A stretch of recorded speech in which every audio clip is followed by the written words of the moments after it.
welcome back to Urban Rhino Tutorials.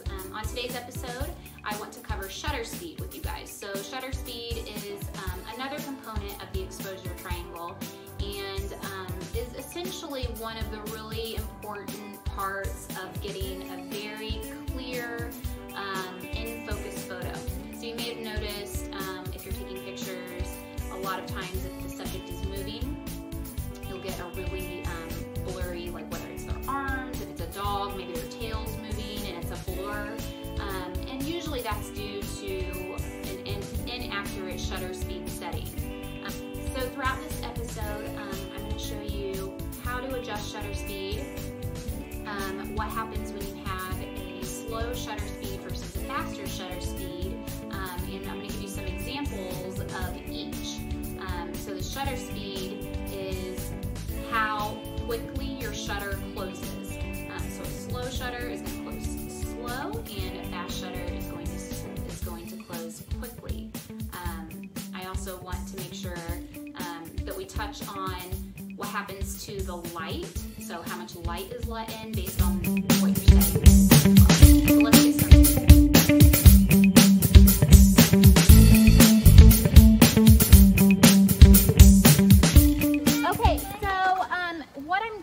Explain to you guys today is about shutter speed.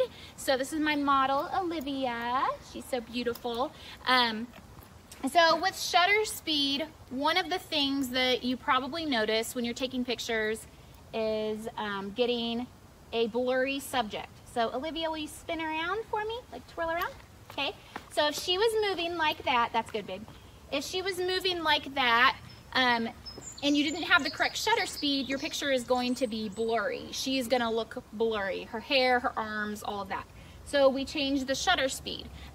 When you change the shutter speed, it is going to also affect your ISO. So the amount of light that comes in through the lens. So you have to adjust that as well, which I'll include a link to the exposure triangle, which will explain all of that. So I'm gonna take a picture right now. My setting is, my ISO is set at 100. It's still fairly bright out here. And I'm gonna put my shutter speed at 1/50th of a second, so 50. And that's a very slow shutter speed. So, Olivia, can you twirl around for me? Okay, so you can see here how blurry that picture is. Now, if I adjust the shutter speed, so I'm gonna go up to, let's go up to 250. Can you scoot over this way a little bit, Olivia? Okay, so now twirl around for me. Okay, so you can see not only is that a little more clear, but the picture is starting to get darker. So as I go up on the shutter speed and as it gets faster, you have to compensate for that. So I'm going to have to start raising my ISO as well. ISO, I call it ISO for short. So as I go up, so I'm gonna go up to 400 for my ISO, and I'm gonna put my shutter speed at 500. And what that's gonna do is that's gonna give me a very clean, crisp photo of her spinning around. Okay, so I'm gonna go ahead and twirl again. So you can see we're just shooting in our driveway, so we're trying to avoid getting all the craziness around here. One more time, babe, arms out, like you're happy, smile on your face. Okay, perfect.